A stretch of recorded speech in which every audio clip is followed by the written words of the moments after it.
Sana all na lang tayo lagi. Sana all na lang kita ani permanente. Dinaig pa talaga din ni Saldico ang yaman. Mas mayaman pa pala itong si Saldico kina Villar at ni Manny Pacquiao. Diba? All we know, ang pinakamayaman na politiko ay ang mga Villar at si Manny Pacquiao dahil negosyante na itong si Villar. Noon pa, negosyante na yung pamilya niya. At eto namang si Manny Pacquiao, yumaman sa pagiging boxidor, pagiging endorser, at negosyante.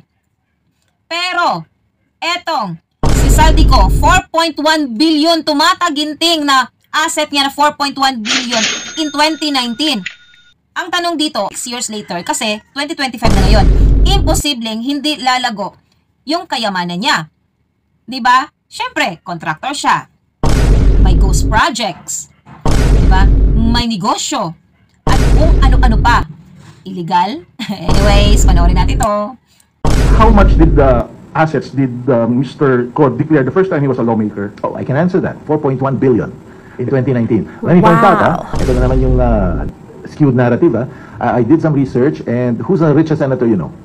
Alex. Mark Villar declared an net worth of 1.4 billion. His mother, Cynthia, declared in 2020 a net worth of 3.8 billion. Next is Manny Pacquiao, 3.1 billion. What the other way around? One or the other.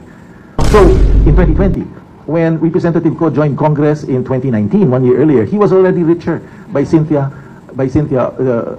Cynthia Villar or Manny Pacquiao. Just to keep it in context.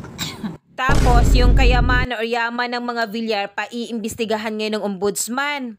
Pero yung sa Saldico na yan, hindi nyo ma-questions kung saan galing ang yaman Thank you for that. niya. Where did it go? Follow up lang sa question. Did the assets grow? Would you know? There was movement